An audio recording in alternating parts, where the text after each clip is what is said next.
listeners, and welcome to another edition of the Pedalshift Project. The Pedalshift Project is a series of conversations, thoughts, and experiments around the bike touring lifestyle. From tips and tricks to ideas on how to ride your ride. Let's shrink the world by bike. Show notes and more are available at pedalshift.net/110. Email the show, pedalshift@pedalshift.net. You can call the voicemail hotline, 202-930-1109. Check Pedalshift out on all the socials as well. Hello, everybody. It's Tim Mooney back again for the Pedalshift Project episode number 110. Thank you for joining. Very happy to have you all here. I thought I would sort of do the opening ramble and tell you about how excited I am for my upcoming tour. If you are downloading this from the very moment that it's available, I am at this moment asleep, hopefully, in a tent, hopefully, somewhere on the Olympic Peninsula in Washington State. I'm recording this a little bit early and setting it up for release so that I can do the off week as I ride. So that's all very exciting.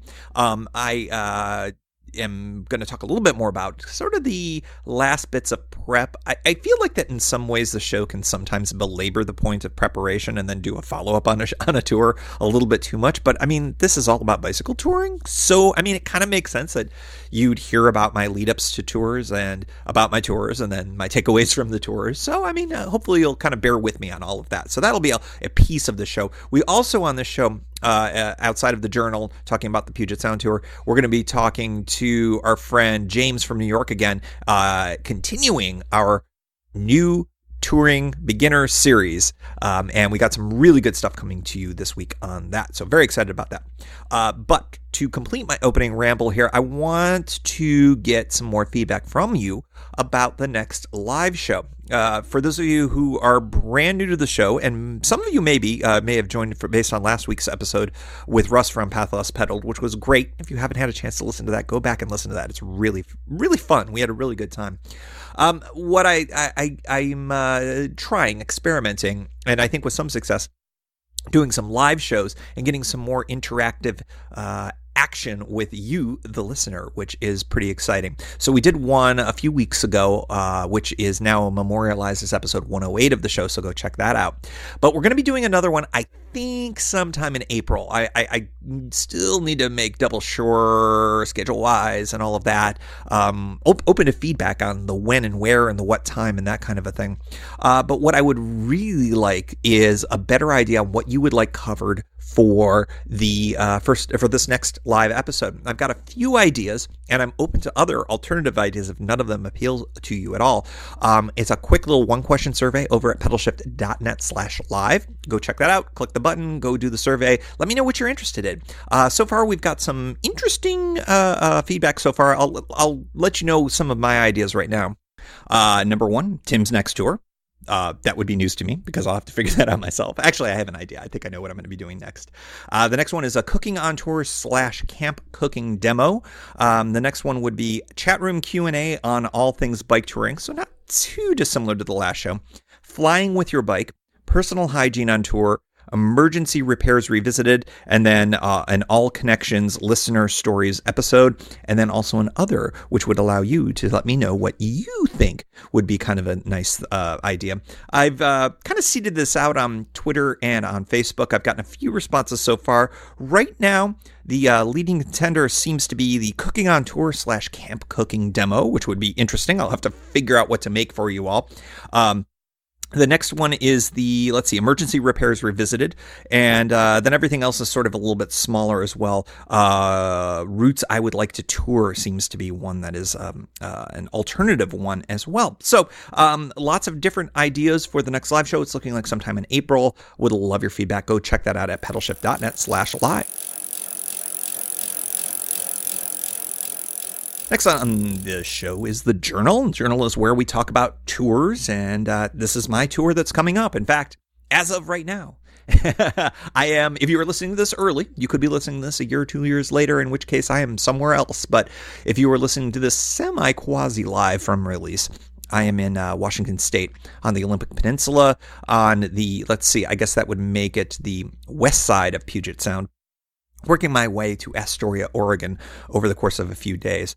I talked about the tour before. I talked about the fact that it's on a Brompton. I talked about my pack list, all of these other types of things. I wanted to give a quick update as to actual conditions on the ground and a few of the things that I'm dealing with as I start to pack things up. So not within a couple of hours of sitting down in front of this microphone, I did a kind of a rough pack of my gear. And one of the interesting things about this ride, and one of the things that I'm really testing, is the ability to be truly mobile. We talked about it last week with Russ that, he was talking about how much Bromptons allow you to kind of jump on to transit, and all of the various ways of sort of fast forwarding, although he didn't use that term. That's sort of my way of saying it. Going to other places using transit. And my idea here is, great, here I am in Washington, D.C. I've got a Brompton. I've got the backpack. I've got all the other things. I'd like to go someplace else to tour. And so with a variety of different conveyances, I'm going to be able to get myself using nothing but my feet to the really cool area that I want to go to. So that's sort of, I talked about a couple of episodes ago. But this episode, I want to talk a little bit more about what's going to be happening. If you're paying attention to the weather in the Seattle area, the Puget Sound area, you will notice that it is kind of on the cold side, at least from a bicycle touring perspective. Now, I know my Alaska listeners, my Canadian listeners, you all are saying it's downright tropical. If it's 50 degrees Fahrenheit is a high, it's pretty warm. Well, for me, this is sort of on the edge of being comfortable. Not so much during the day, because in the 50s Fahrenheit during the day is very typical for the West Coast during the summer. I actually kind of like that. It's at night. It looks like that many of the temperatures are starting to warm up just enough to make things okay, but I tend not to like to camp once the thermostat, the global thermostat, the temperature outside drops below, let's say 38, 40 degrees Fahrenheit. As we start to inch closer towards freezing, I've got the gear, I can handle it, I just don't enjoy it as much. But as things are going, it does look like that next week, whereas temperatures for the last, say, week or two in that area have been bottoming out, sometimes below freezing, or at least flirting with freezing, it's going to be a little bit higher. It does look like it's going to stay in the 40s at night. So although it's cold by my standards for a bicycle tour, I think it's going to be warm enough that I'll be okay. What I am doing to prepare is I am going to be bringing extra layers, which is obviously not a terrible idea. It's probably the best idea in the world. What I was missing, most of my my pants, basically, my touring pants, are sort of the quick dry variety, or they're rain pants, or at least rain pants-ish. I've treated a brand new pair of pants that I've got that are going to be more of a rain pant variety. Not exactly what I'd call super breathable, but also not what I'd call super warm. So what I've got is I got a thermal base layer to add to my, panoply of gear. It's going to be in addition to the pack list that I talked about. And the reason is that I don't know if I'll necessarily be biking in it, just based on what I'm seeing weather-wise, but I think I'm going to want to be able to switch into that in the evenings, because I do think it's going to get cold enough that I'll want an extra layer as well. I will be able to bike in it if I want to. If I find myself to be too cold, I can just pull over, find a place to sort of strip off my lower layers, put on the warm layer as a base layer, and then put the pants on top of it. I think that'll work out just fine. Rain, it does look like it's going to rain. I expected that. But it's interesting. It appears that I may be finding a bit of a dry slot as we look at the weather forecast coming up, which is great. I do think that I'm going to probably be getting into a wet tent not on Wednesday night, my first night, but on Thursday night. I have a funny feeling at that campground it's going to be a little bit wet. So we'll have to see how that all goes. There might be an opportunity for me to go get dinner in town and chill there for a little bit before I go to the campsite and set up, because it might be that I can wait out the afternoon's rain and then go set up a tent without rain falling, which is kind of a preferable thing. It's just going to depend. I may be packing up a wet tent that morning. We'll just kind of see how it all goes. I've got options to handle all of this. I'm going to be bringing an additional dry bag. I've got 2 dry bags. I've got a trash bag. I've got a whole bunch of different ways to handle the wet. Talked about that in dealing with packing a wet tent on a prior pod, so you can go listen to that as well. Those are some of the techniques I'll be handling on this. One thing I'll say is that, as I mentioned on the last episode, 2 episodes ago in 108, the waterproof nature of my gear is less robust than what I normally have. I normally ride with Ortley panniers, the back rollers. Those things are just absolute dry bags. I'll be riding with 2 bags, a front bag and the rear backpack, neither of which are inherently waterproof. I do have rain covers. Rain covers are not the greatest things in the world. They do help, but they're not the greatest things in the world. So I'm hoping to be able to keep my stuff largely protected inside as well as outside as well. So we'll see how that all goes. I'm not freaking out about this. I know it might get uncomfortable for a little bit of the ride. It might be wet and cold, but I do know that also when I'm riding, I tend to be pretty warm. It's when I stop that I tend to be pretty cold. So I'm just going to be mindful of where I am. I'll take limited breaks if I know I'll cool off too much. It's not my first rodeo. I think I've done this before. You guys know that. So we'll see how it all goes. I'm sort of stoked about it. My plans. I talked about where I was going to be camping. Originally, my second night was going to be in Bay Center, Washington, which is a very typical spot for folks who are on the Pacific Coast route. There is a county park there. I think it's called Bush Pioneer County Park. And there is also the KOA there, both of which, as it turns out, are closed in this fine month of March. They're not open until middle of April. So I had to kind of figure out a new idea. A lot of research. It's kind of crazy what happens when your original ideas go the way of the dodo. So the first thought I had was to cycle all the way south to Cape Disappointment State Park, which is sort of your last option in the state of Washington. It's the last place where Lewis and Clark were before they ended up in Astoria. They called it Cape Disappointment because it was ridiculously awful weather for them that whole winter, and they were just so bummed. I believe that's the case. If not, someone correct me, but I believe that's why they were there. It's a long day to go there on that second day, 74 miles. And then I'm only, I think 20 miles or less away from Astoria on that final day. So it's possible. I kind of bookmarked that. If I'm really feeling it, I could do it, but not feeling it so much. There was another county park that was relatively close by to there, but it also looks like it is closed in March. So that didn't seem to be a good option. What I settled on was in the town of Raymond, which is not as far as Bay Center, but it's there on the Columbia River. Pitchwood Alehouse and Inn, they've got what looks to be a pretty dope looking setup there. It's a hotel, but kind of like, nicer looking one with like kind of more modern conveyances and stuff like that. Think your Ace hotels, your kind of boutique hotel kind of setup. And at first I was sort of like about to move on because it was $90 a night and all this. But they have a bunkhouse kind of setup. So it's more like how you would have at a hostel or something like that. And that ended up only being $20 a night. So I went ahead and I reserved it for that night. And the cool thing about it is it looks like a pretty cool bar as well with, local beers and stuff like that and good looking food. So that's where I think I'm going to end up doing my final night. So on Friday, May 9th, my plan is that I'm going to be at the Pitchwood Alehouse, and that is again in Raymond, Washington. So we could do like a little informal meetup if you are interested and if you are in the area. No stress. It's with a caveat. It's entirely possible that my plans could change, but that's at least where I'm heading right now. Sit back a few beers, enjoy some food, and after a couple of days of riding in the rain potentially, it's not such a bad idea to be folding up the tent and being inside someplace and getting a shower and all of that. So that's going to be my final night. That'll be on the Friday. The next day, I've got about a 50-mile ride, which is a little bit more than originally planned, but 50 is totally fine on the Brompton. I've done more. I've done certainly a lot less, but 50 miles to get to Astoria.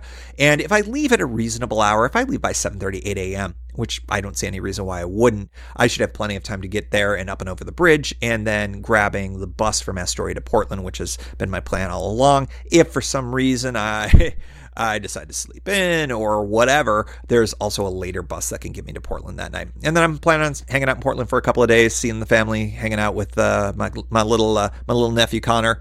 I missed his birthday, so I've got a birthday present for him and all that. So that'll be pretty cool. And then heading back up to Seattle later on that week and flying out.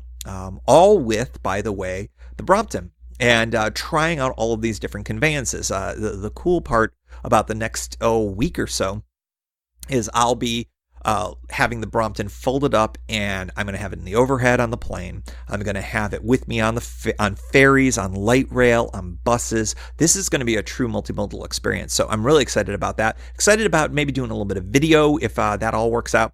I'm hopeful to be able to share all that with you and do more than just talk about it, which of course I will do because you know me. I talk on a microphone about bikes and bike touring. That's what I do.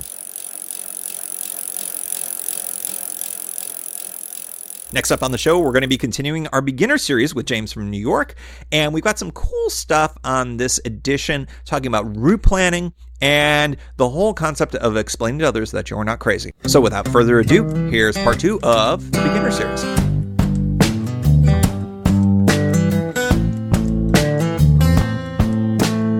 We are back for our beginners series, and James from New York is back on the line. Hello, James. How are you? Doing well, Tim. How are you? I'm doing just great, and thanks for coming back, returning. It must not have been too painful, so you're back for the second time, so that's good. Thanks for having me. Yeah, absolutely. Hey, how has the last few weeks gone for planning, training, all those other types of things that you're dealing with now? Yeah, it has gone really well over the past couple of weeks. I'd say it's starting to become more and more real by the day. Because, for a long time, I knew I was doing this, but nobody else knew I was doing this. So if I wanted to back out, I really could at any moment. But now as I'm kind of getting into the last couple of weeks of work and people are starting to ask me what I'm going to be doing during this time off, I've started to tell more and more people that I'm going to be biking across the country. And therefore, I no longer have the choice of dropping out. So really exciting, really terrifying, but I'm all in at this point. That's so funny that you say that. There's tons of studies that are out there about kind of accomplishing goals. And one of the things that makes it much more likely that you'll succeed in your goal is telling people about it. So that's awesome that that's happening because it kind of doesn't give you any choice, right? I'm not going to lie, Tim. I'm a huge nerd. So I read a bunch of those studies and I was like, all right, how do I force myself to actually do this? You got to write stuff down. Exactly. You write stuff down. You set passwords that, are kind of similar to something about biking. So that way every day you're going in and you're thinking about it. And then I just started telling people about it. And like I said, no turning back now. That's what the beginner series is all about. We're going to be working with you to try to help get you more prepared for your tour. So that's awesome. Why don't we got 2 topics that we're going to cover on this episode. And I think that we're going to start with the one where you're talking to other people, like you just mentioned, explaining to others you're not crazy when you tell them you're going on a bicycle tour. Yeah, tell me a little bit about why you wanted this kind of assistance from us.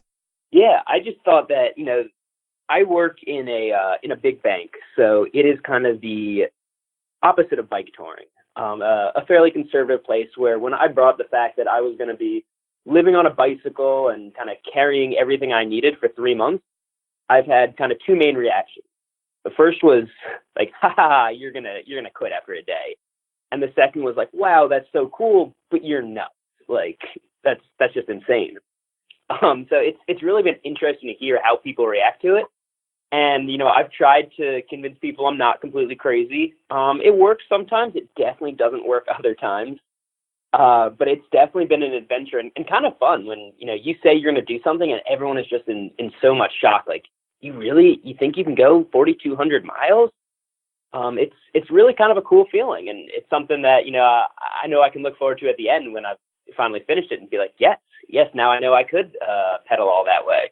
The one thing that I love hearing from you is that you're embracing the fact that you're doing something unusual and that you're happy that you're sort of doing something outside of the ordinary and that's sort of fueling you. I mean, that's, I think, the number one thing about doing something like this. The one thing that I'll say is that it sounds like the 2 different categories of people that you were talking about, the folks who say, oh, you're going to quit, the people who kind of respond to your enthusiasm with negativity. Mm-hmm. I always find that that's kind of interesting because it really says a lot more about the person who's responding to you than what you're doing. And, I think my number one thing is to say, don't take those folks too seriously. If they may not necessarily be risk takers, or they may not necessarily be interested in adventure or stuff like that. And that's fine. But they certainly shouldn't be allowed to drag you down, or suggest that what you're doing is wrong or bad. I mean, look, I got several thousand people who listen to this dopey little podcast, so I know it's done. So, I mean, I think that, number one, looking towards the communities that are out there, that are interested and do understand what you're doing, far, far outweigh what the naysayers are going to say to you. So that would be the first thing that I would say about that. That's exactly what I was going to say is, at first it really bugged me when I was telling these people who, I've become pretty good friends with, that I was like, this is what I plan on doing for 3 months. And they'd say like, yeah, right. But then I realized that exactly what you said, it has A, what they think doesn't really matter. But B, it just kind of, you use it to motivate you a little bit more. And, I'm going to prove this guy wrong. Like, I can do this. This is going to be really cool and something that I really enjoy. And, if he doesn't like it, tough. So it's also been kind of a cool experience in that way, of just learning to, appreciate you for you. Yeah, I think that's exactly the way to look at it. And, you run into these people all the time, these killjoys in life, and it's a point in your life where you get to a place where you can be like, I don't care what that person thinks. I'm going to live my own life. So it's just another example of that. For the other type of person, and this is, I think, the person that maybe is a member of your, or at least for me, I'll use more I statements here. For me, it would be members of my family, or friends or people who I do care about, and I do care about their opinions, but they're sort of a little bit put off by the fact that, you are acting quite a bit out of the mainstream. I'm thinking of one person in particular who, she literally uses those words, "You're crazy," every time. And I've been doing this for years. And she still says, "Oh, I think you're crazy." And what I've come to accept with someone like that is that that's just maybe shorthand for a whole bunch of different possibilities, which is, wow, that's really impressive. I wish I could do something like that. Or, that is something that is outside of my worldview. It's something that I can't even conceive of doing, but I really dig the fact that you are going out there and seeking adventure in your own way, because I think that that's sometimes what's happening with folks like that. I often also find that if it's somebody who's coming at it with like almost no information, and also you're doing this for the first time, so they may really think that you're off your rocker.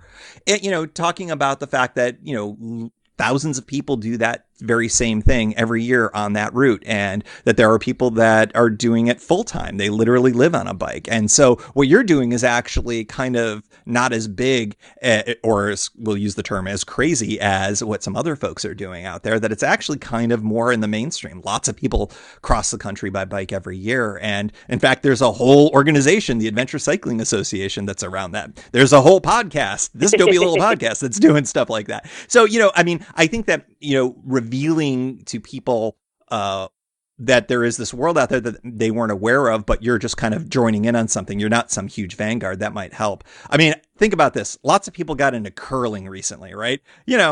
That's a weird sport. But, once people started crazy. I think it's kind of fun and interesting, but like lots of people were sort of like, what in the heck is this? And it's got its own language and it's got its own thing. What's the button and all this other stuff. You could tell I got into curling a little bit last Olympics.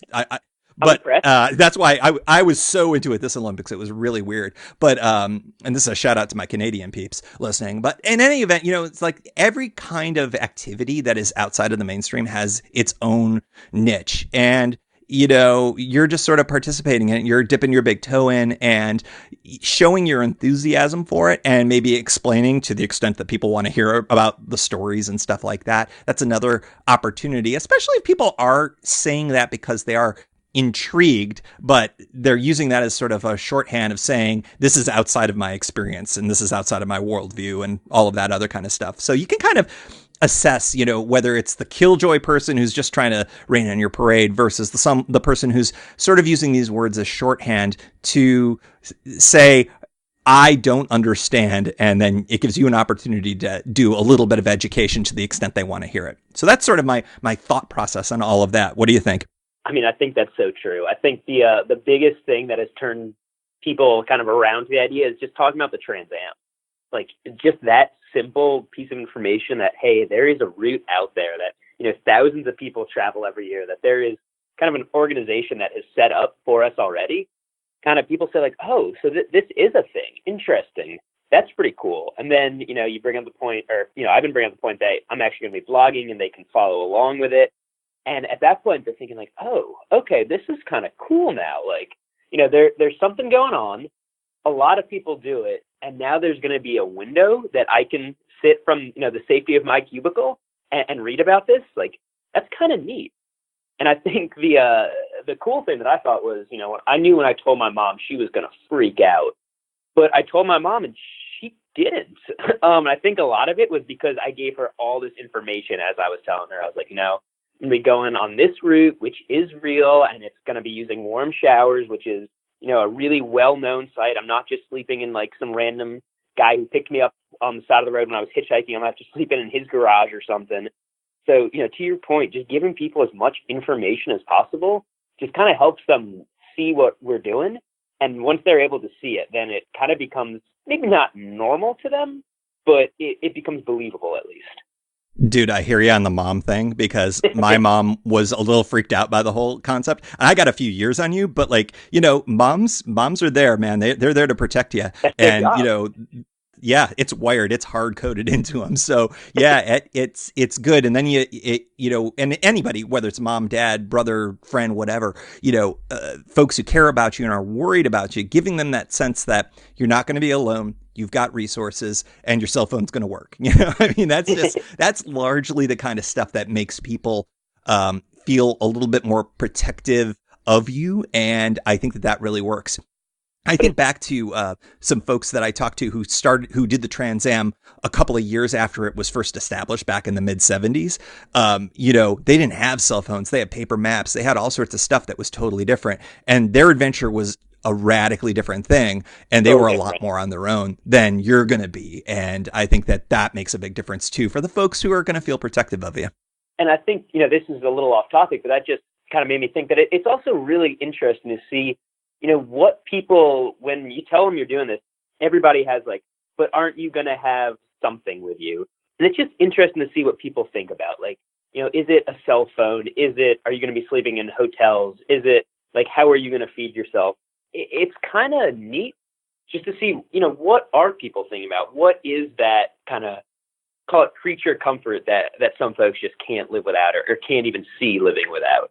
Absolutely. And that often talks more to what their primary needs are. What's that, Maslow's hierarchy of needs or something like that? Shelter, food, stuff like that. So exactly. People have different orders for their own things. So yeah, I think that's cool. But also you're going to get a lot of people who are going to bike explain to you. So just be ready for that. At this point, Tim, I need all the bike explaining I can get. Well, that's why you're here, man. I think it's awesome. All right. Let's move over to the second topic we're going to talk about, and that's route planning. And you said parenthetically, route planning day by day. So tell me a little bit more about what your concerns are, and then we can kind of hop in and chat a little bit about it. Yeah, so I would say one of the things that I'm doing is, again, I'm riding with this charity, I Pour Life, and they wanted to be able to reach out to their members and followers to see who along the route would be able to help host me. So they asked if I could really lay out a day-by-day plan of where I'm going to be when. So I've kind of started doing it I've got certain places I know I want to go. Like, I know I want to spend a night in Yellowstone because, well, that's just awesome. And I know, like, I've got a buddy in Charlottesville and a friend in Eugene who I'm planning on crashing on their couches. But besides for that, there's a lot of open road in between that, trying to figure out where to stay after biking, 50, 60, 70 miles is not exactly the easiest when you're, just sitting at home in front of a computer. I guess the big thing that I've been doing is just looking at Crazy Guy on a Bike and seeing where other people have stayed previously. But, any other advice that you got, any ideas, any way that you do it, love to hear it. Yeah, this is one of those things that ends up being a big preference point for people. I am much more of a planner than maybe I wish I were. I wish I was a little more free-spirited and could just be like, yeah, point my bike in a direction, dude, and go. I'm just not like that. We were talking before we hit record about how for my tour next week as we record this, I discovered that one of the campsites, the two campsite options that I thought were available aren't. So I personally like to create an itinerary that includes places that I'm going to stay every night, regardless of the length of my ride. Now, I haven't done a 4,200 mile ride like you did, but I certainly have done, a 1,900 mile ride. So what I did was I had every day with a goal campground. And I also was aware of a campground, or for you, it'll be accommodations, whether it's warm showers or whatever, that are short versions and long versions of it, because some days you may be feeling it. Middle of the country, there are days, my friend Michael Risica, who's been on the show, he's done the Trans Am a couple of times. And, there were days where he's a little more free spirited. He was like, dude, I'm going to do a full century today because I'm feeling it. I've got a tailwind. So I think that you've got to kind of do this in a way that fits your personality. It sounds like that there are folks that want to try to help you have accommodations. So what you probably want to do is say, okay, I can split this ride up into chunks and then give you all heads ups as to where I'm at on certain days, so that there can be planning within, say, a week ahead of time. That's what I tend to see for folks who are maybe a little less planny than me. But I also think that, for someone like me, if I was to do a full 3-month itinerary, I know I'd blow through it, because there'd be a day where I have a mechanical, or I need to take a zero, or exactly. I decide, or I double up and I go a little bit faster. I found that I was able to make up days on certain portions of my Pacific Coast ride, and I've done that in other rides as well. So you can't plan too far ahead, but what you can do is give yourself at least some kind of an outline of what a ride could be. And then as you are within 3 to 4 days of doing that particular section, well, then you can reach out and go, if you need a warm showers host 2 or 3 days in advance, well, then boom, you plug into warm showers, and then the opportunity for shit happening that will mess things up, it's lower because it's only 2 or 3 days worth of riding as opposed to a week or a month or something like that. I don't think it's really realistic to be able to plan things out and know you're going to be someplace on a bike more than, I'd say, a week in advance. And some people would say it'd be even less than that, because again, shit happens. So one day it pours, all of a sudden you got to go a little shorter. Absolutely. You're going to run into weather. You're going to run into situations. You may run into mechanicals. There's all sorts of different factors, and that's what makes this such an awesome adventure, is the unknown stuff that's going to hit you. So I think that from the standpoint of looking at your ride in the macro and saying, okay, how many miles do I think I'm going to do a day? Where are the campgrounds? And kind of doing that. That's a really good way of getting a lay of the land ahead of you. You could do that for the full ride, or what you could do is just come up with a system for yourself, because everyone's got their own system, right? You can be like, all right, you're going, refresh my recollection, you're going east to west, right? Oh, yep, that's correct. Okay, yeah. So you're going to be starting in Yorktown. So maybe what you do is you do some real heavy duty planning for that first week. It's sort of like, I don't know if you're a football guy, but there are a lot of offenses where they script out the plays for the first 5 to 10 plays of a game. A lot of offensive coordinators like doing that. That's kind of the same idea here for bike touring. I've just turned off everybody who is like, bike touring and football and no Venn diagram overlay, dude. Point being is that, I think that that's one way for you to kind of start that, but also looking ahead and knowing what's ahead. Frankly, I find it to be a lot of fun to sort of look ahead and know what's going on. It's sort of my replacement for actually going out there and doing the bike touring, is to plan. But a lot of people find that to be total drudgery. And those are the types that are a type that I wish I were, a little more free spirited, a little more freewheeling, a little more point my bike in a direction and go. You're going to have to answer that question for yourself. It's your first tour, so you may be one or the other, or you may be a perfect blend of both. But I do think that having the information in your head or on paper or in your phone ahead of time is a super, super good way to go. If you're into like the ACA and their maps, they have that information laid out for you. There's books that are written that are like that Crazy Guy in a Bike Journals. There's all sorts of stuff out there. And then you can kind of know what's ahead of you. And if you're, because every day is going to feel a little bit different. Some days you're going to be at mile 40 and you're like, I am cooked. I'm done. And you're like, I'll do 50 miles today and that's it. And then there'll be days where you'll do double that easy and you'll feel fresh as a daisy when you get in. So, I think that my general bumper sticker for this is plan ahead, know what's ahead of you, but know that nothing's written in stone and that any real itinerary that you create that's more than a week or two is probably not going to be met because of some exterior factor. And for a lot of people, that's half the joy of bike touring. Yeah, I think that's really interesting. And the one thing I really like that you just brought up is kind of picking out what it would look like if you did a shorter day, maybe a medium day, maybe a longer day from general places. Just getting an idea of, I don't know how I'm going to feel on day XYZ. Maybe it's going to be a little longer, maybe a little bit shorter, as well as breaking the ride out into a couple different chunks. And to that point, that was one of the things that I had actually been looking at was breaking into chunks. And the way I was doing it was by putting in 0 days, every few days and kind of putting each one of those as its own chunk and figuring, I could either make up or slow down in between as necessary. But I was just wondering, like when you're riding, how frequently do you go about 0 days? How is that kind of just depending on how you're feeling? What's going through your mind about that part? That's a really good thing. What you just described, kind of segmenting out a longer ride that way is really typical. And I think it's a really good way to approach it. For me, taking zeros, I don't take a lot of zeros because I tend to do trips that are shorter generally, but for my longer ones, I do like to schedule those in. For one of the rides that I did it as a work day. So I was doing emails back home, or I was doing phone calls and meetings and stuff like that, and I had that set in as a work day because I was trying to extend my vacation a little bit. So that worked out really well. But on other days, some days you choose your 0 days and some days your 0 days choose you. I'll give an example. I was with my buddy Mysterious James, which is a different James than you. And he and I were in Big Sur, and then we were going to keep going south to eventually San Luis Obispo.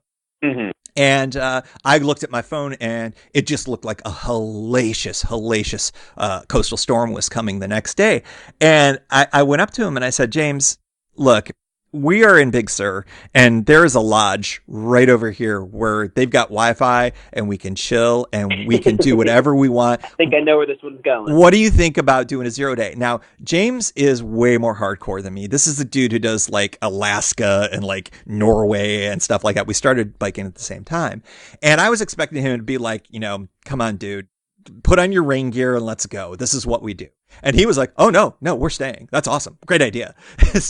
And we had an awesome time that day. We end up meeting up with folks who were in our campsite the prior night, the next day at the next campsite. And they said that they had a miserable day. They biked through that storm because it was hellacious. It came in like a lion, man, and just smacked the whole coast. And they only got about 30 miles. They stayed at a really expensive hotel on the coast there. It wasn't very good. And they had a bad experience. Meanwhile, we were fresh as daisies. We were happy. We had a dinner in the lodge that night. It was just awesome. And it made the trip all that much better. So I guess my point is that sometimes you're going to have pressures either internally or externally that are going to say, you got to keep going, real bike tourists ride in the rain and all this other kind of stuff. And I would say, listen to what your gut's telling you and also look at what your schedule is saying. If you've got the time to take a 0, know that you're probably going to have to make it up down the line, or maybe you're stealing a 0 that day for a subsequent day down the road, but be flexible and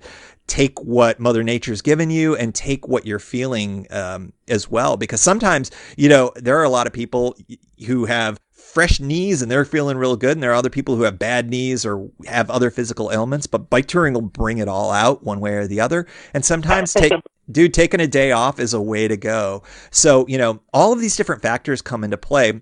But, you are going to have things that, the folks in the nonprofit, they're going to have maybe something set up for you a week down, and you're going to have to be there. So you just have to factor all these things in your head. There's going to be places. There's a rest stop in Kansas, the name of which is escaping me, but it's like they call it the Oasis in the Plains, or the Grass Oasis, or something like that. That is a must stop for you on the Trans Am. There's no way around it. You must be there. You will not go by that. So the spacing and timing of your 0 days and your mileage are going to be around that, because you're going to start hearing about it really soon into your ride. Now, you are going to this place in Kansas. It's really dope, and you got to go there.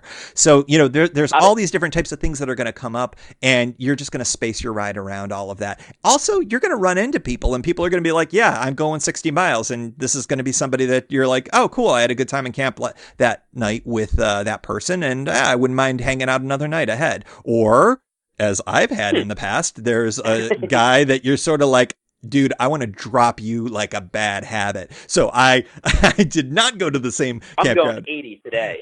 Yeah, I've had both situations where I've done fewer miles and more miles just to drop the person that I wanted to not be around. It's really rare, but it happens. So these are all factors into all of this. And so I guess the point is that for all the planning that you can do, you're going to have different factors that are going to hit you in the face, and you're going to want to be flexible in where you're going to go next, because you're either going to want to do something that you like or avoid something that you don't like. And that's basically the overall thing. And that's yet another joy of bicycle touring, because you know what? You get to make these choices based on what life has given you, and it's really empowering and cool. And that's one of the fun parts about it.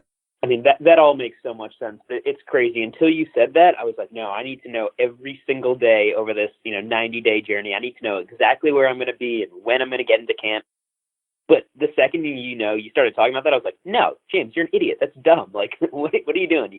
You got to plan out to some extent, but then the rest of it, you just kind of got to ride what the day gives you. Yeah, and I think that's the way to look at it. You want to have the knowledge, you want to have the information available so that you can make informed decisions. But from there, things are going to change. And so planning in small chunks ahead of you is the way to go. But I think you should also look at the ride way ahead of time to know where those places that are must stops. We talked about the place in Kansas. You talked about Yellowstone. I mean, there's lots of places like that. So that's I think the way to go. Any other must stops you have on the Trans Am? I know you said you haven't done the Trans Am, but any that you've been told about or that you would definitely be stopping at? Dude, this is where I'm going to the hive mind. I know that we've got a ton of listeners who have done the Trans Am. I'm going to go back and do a little bit of research. So for next month, when we get back together, I'll have a few of those places. And if anybody out there who's listening in the Pedalshift world has done the Trans Am or knows the Trans Am really well, or you live on the Trans Am, throw James a bone here and tell him some must stops, because I know there are some places that are must stops. And I also know that there are places that folks don't like as much as well, and may have some alternatives. I did a whole podcast, James, on a Trans Am alternative that you may want to take a look at. I'll have a link in the show notes to that, the Eastern Bypass, that avoids some sections that some people don't like as much in Kentucky, I think it is. Lots of people love Kentucky, so it just sort of depends on what your vibe is, but it's another opportunity. But there's a lot of folks, and you may be one of them, that are sort of like, I want to do the Trans Am as it is designed. I don't just want to cross the country. I want to do the tried and true. I want to do the Trans Am. So I get that too. Yeah, that's how I'm feeling right now. But as we now have discussed about, I got to be flexible. So we'll see. We'll see how I'm feeling as I get into Kentucky. Exactly. All right. So next month, we're going to be getting back together, and we're going to be talking about two new topics: training when you can't bike due to travel or weather, because you've got some upcoming travel and you won't be able to be doing your traditional training. And then we're also going to be talking about fundraising, goals, and woes. And I think that one's a really interesting one, especially if anybody out there has ever done a fundraising tour. Shoot some emails our direction so that I can share them with James, because that's something that I've actually never done. I've done a charity ride before, but I did all my fundraising in advance prior to the ride. So I think that some ideas on fundraising, goals, and woes, I think would be a really helpful thing for James. Any last thoughts for this month, James? No, I would say, I just want to echo what you just said, that any recommendations around fundraising especially, and, the route would be more than welcomed. But besides that, again, just thanks again, Tim. Really appreciate the time. Absolutely. It's the Beginner Series, man. It's the Pedalshift Beginner Series. I'm glad you're a part of it. Same here.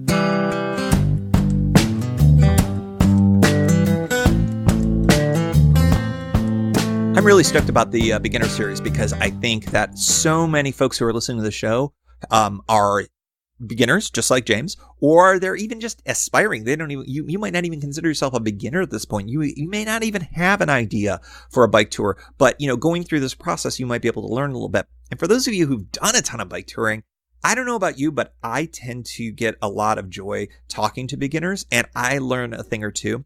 I also find I am able to sort of collect my thoughts a little bit more, and I learn a little bit explaining these things that we sort of experience all the time and sort of routing that out. And it's like, oh, yeah, that's right. That is kind of an interesting element of bicycle touring. And I definitely found that to be the case on this edition of the series. So join us again next month, in the month of April. Beginning of April, we'll be doing the third installment. We'll be talking about training when you can't bike and fundraising, goals, and woes.